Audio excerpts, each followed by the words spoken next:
Source of knowledge में आज हम कक्षा 10 के विज्ञान के अध्याय जीवन की उत्पत्ति एवं जैव विकास, origin of life and organic evolution का अध्ययन करेंगे।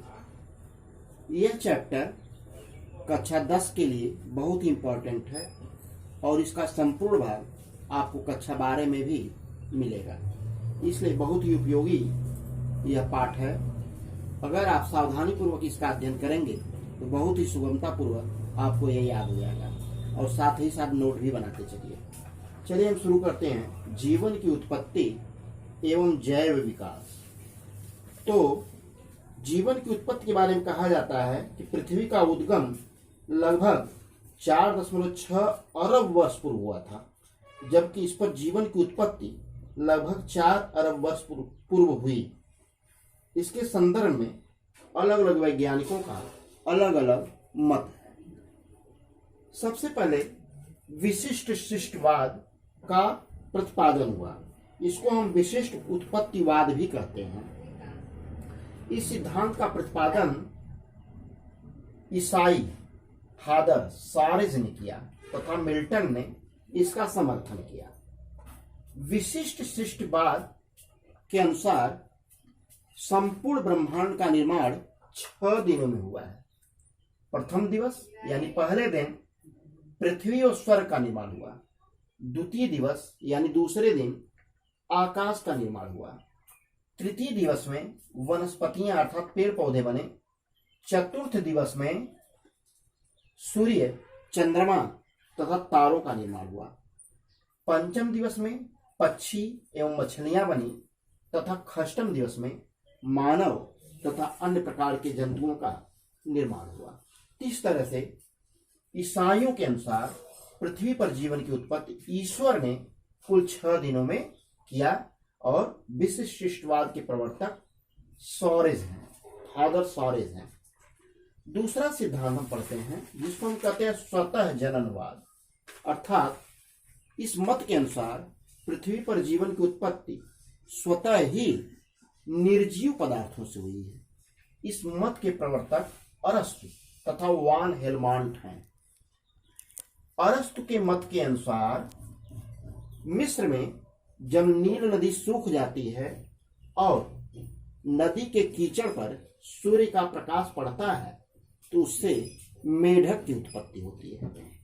तथा वान हेलमांट के अनुसार जब पसीने से भीगी हुई कमीज में हम 21 दिन तक गेहूं रखते हैं तो उससे चूहिया यानी चूहों की उत्पत्ति होती है। यह सिद्धांत स्वतः जननवाद कहलाया और इसके प्रवर्तक अरस्तु तथा वान हेलमांट है। तीसरा सिद्धांत आया जीवात ज्योतपत्तिवाद, अर्थात पृथ्वी पर जीवन की उत्पत्ति जीव से ही संभव है। निर्जीव पदार्थों से जीवन की उत्पत्ति संभव नहीं है। इसे जैव निर्माणवाद भी कहते हैं। इस मत के प्रवर्तक फ्रांसिस्को रेड्डी तथा लुई पाश्चर हैं। अब हम फ्रांसिस्को रेड्डी के प्रयोग का सचित्र अध्ययन करेंगे। फ्रांसिस्को रेड्डी ने 3 जार लिए और तीनों जारों में मांस के लोथड़े को उबाल करके भर दिया। पहले जार के मुख पर उन्होंने एक मजबूत कागज लगा दिया। दूसरे जार के मुख पर एक बारीक छिद्रित कपड़ा लगा दिया तथा तीसरे जार के मुख को खुला छोड़ दिया। कुछ दिनों बाद उन्होंने देखा कि जिस जार के मुख पर कागज लगा हुआ था उसके अंदर या बाहर मक्खियां या मक्खियों के अंडे बच्चे नहीं मिले। जिस जार के मुख पर बारीक कपड़ा बंधा हुआ था उसमें कपड़े के ऊपर मक्खियों के अंडे बच्चे मिले तथा जिस जार का मुख खुला हुआ था उस जार के अंदर मक्खियों के अंडे बच्चे मिले। इस सिद्धांत के द्वारा उन्होंने स्पष्ट किया कि कागज लगे होने के कारण पहले जार के अंदर रखे हुए मांस की जानकारी मक्खियों को नहीं हो पाई, इसलिए वे अंडे बच्चे नहीं दे पाए। दूसरे जार के अंदर मांस का लोथड़ा रखा था, इसकी खुशबू कपड़े के रास्ते से बाहर आ रही थी, अतः वे उसके मुख पर ही अंडे बच्चे दे दी। तीसरे जार का मुख खुला हुआ था, इसलिए मक्खियां आसानी से इसके अंदर गई और मांस के ऊपर अंडे बच्चे दे दी। इससे फ्रांसिस्को रेड्डी ने सिद्ध किया कि जीव से ही जीव की उत्पत्ति होती है। लुई पाश्चर का प्रयोग। लुई पाश्चर ने ईस्ट तथा शोरबा, जो कि एक मीठा पदार्थ होता है, का घोल लिया। उसको एक कांच के पात्र में रखकर उसके मुख को पिघला करके यश के आकार का टेढ़ा कर दिया और कुछ दिनों तक छोड़ दिया। कुछ दिनों बाद उन्होंने अध्ययन किया कि इसके अंदर कोई भी मक्खियों के अंडे बच्चे नहीं मिले। फिर उन्होंने इसके गर्दन को तोड़कर छोड़ दिया। कुछ दिनों बाद उन्होंने देखा कि इस जार के अंदर मक्खियों के अंडे बच्चे मिले। उन्होंने सिद्ध किया कि जार का मुख पतला होने के कारण या यश के आकार के होने के कारण इसके अंदर जो भी जीव जाते थे वे फंस कर मर जाते थे, इसलिए इसके अंदर वे अंडे बच्चे नहीं दिए। जबकि इसके मुख को तोड़ देने पर मक्खियां आसानी से इसके अंदर जा सकती थी और वे आसानी से अंडे बच्चे दिए। इससे लुई पाश्चर ने सिद्ध किया कि जीव से ही जीव की उत्पत्ति होती है। ब्रह्मांडवाद। ब्रह्मांडवाद के प्रवर्तक आर्हेनियस हैं। उन्होंने बताया कि पृथ्वी पर जीवन की उत्पत्ति हुई ही नहीं है, बल्कि पृथ्वी पर जीव किसी अन्य ग्रह से आए हैं, अर्थात जीवों की उत्पत्ति सर्वप्रथम किसी अन्य ग्रह पर हुई है। आधुनिकवाद, यह महत्वपूर्ण सिद्धांत है। इस सिद्धांत का प्रतिपादन हेकेल ने किया। इस सिद्धांत के अनुसार सिद्धांत के अनुसार पृथ्वी पर जीवन की उत्पत्ति अकार्बनिक पदार्थों से भौतिक क्रियाओं के फलस्वरूप हुई है और इस सिद्धांत का प्रायोगिक अध्ययन A.I. ओपेरिन ने किया। ओपेरिनवाद।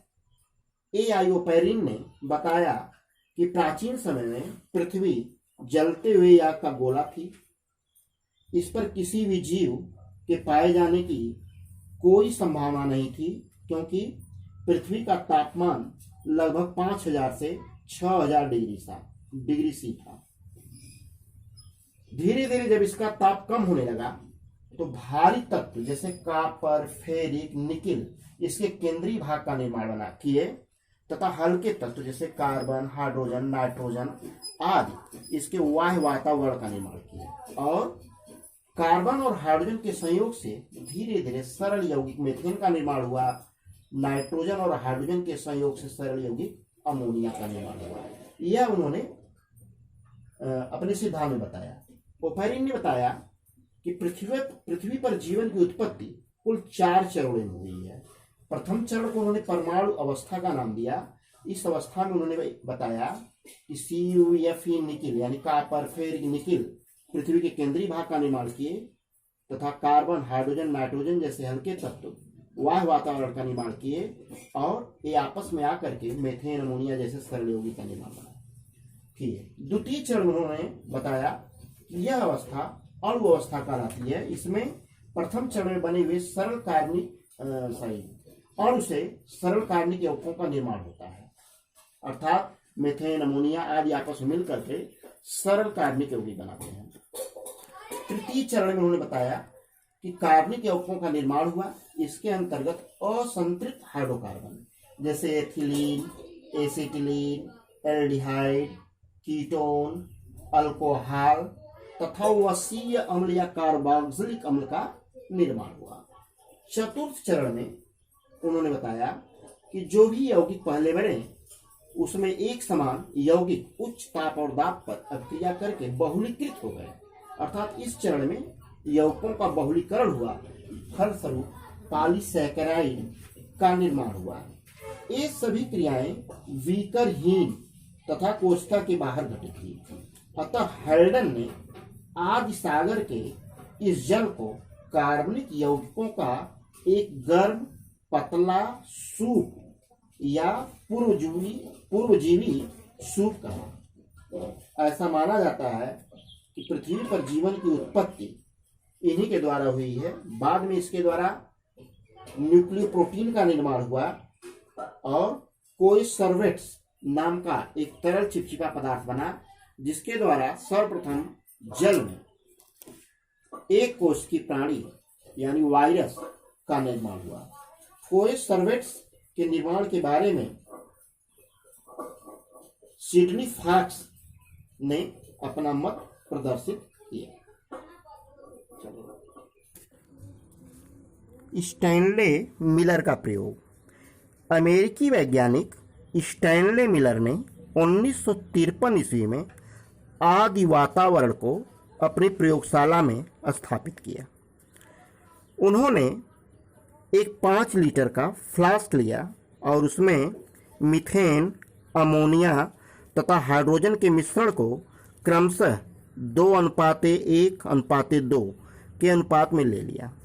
फ्लास्क को 2 समकोण पर मुड़ी हुई कांच की नली से जोड़ दिया तथा नली के एक सिरे पर एक निर्वात पंप तथा एक आधा लीटर वाले फ्लास्क से जोड़ दिया जिसमें जल उबल रहा था। इस फ्लास्क का संबंध यानी छोटे फ्लास्क का संबंध उन्होंने नीचे की ओर एक यू आकार की नली से कर दिया जो पुनः पाइप द्वारा बड़े फ्लास्क यानी 5 लीटर के फ्लास्क से जुड़ा हुआ था। अब बड़े वाले फ्लास्क को गर्म करने के लिए उच्च वोल्टेज पे उन्होंने 2 इलेक्ट्रोड्स यानी टंगस्टन के इलेक्ट्रोड्स का प्रयोग किया और लगभग 60,000 वोल्ट की विद्युत धारा निरंतर 7 दिनों तक प्रवाहित किया। उन्होंने देखा कि उबलता हुआ जल पाइप के माध्यम से बड़े फ्लास्क में जाता है और उसमें उपस्थित मीथेन, अमोनिया, हाइड्रोजन को अपने अंदर घोल करके पुनः नीचे आता है और यू आकार की नली से होते हुए 2 लीटर के फ्लास्क में आता है, फिर वहाँ पर उबल करके वह ऊपर की ओर जाता है और फिर नीचे आता है। यह क्रिया निरंतर चलती रहती है और अंत में उन्होंने देखा कि यू आकार की नली में एक लाल तरल चिपचिपा पदार्थ पाया गया जिसमें ग्लाइसिन, एलेनिन, एस्पार्टिक अम्ल, ग्लूटामिक अम्ल आदि उपस्थित थे। उन्होंने प्रयोगों द्वारा सिद्ध किया कि कार्बन, हाइड्रोजन, ऑक्सीजन तथा नाइट्रोजन विभिन्न अजैविक रूप से महत्वपूर्ण जटिल यौगिकों का निर्माण करते हैं और इन्हीं जटिल यौगिकों के द्वारा ही पृथ्वी पर जीवन की उत्पत्ति संभव हो पाई है। इस उपर्युक्त प्रयोग को स्टैनले मिलर का प्रयोग कहते हैं। तो इस पूरे चैप्टर को हम 2 पार्ट में अध्ययन करेंगे। पहले पार्ट में आपने जीवन की उत्पत्ति, ओरिजिन ऑफ लाइफ के बारे में पढ़ा। नेक्स्ट पार्ट में आप विस्तृत रूप से जैव विकास यानी ऑर्गेनिक इवोल्यूशन का अध्ययन करेंगे। हम उम्मीद करते हैं कि यदि आप इसको बार बार पढ़ेंगे और इसका नोट बनाएंगे तो आपको अच्छे अंक परीक्षा में प्राप्त हो जाएंगे। धन्यवाद।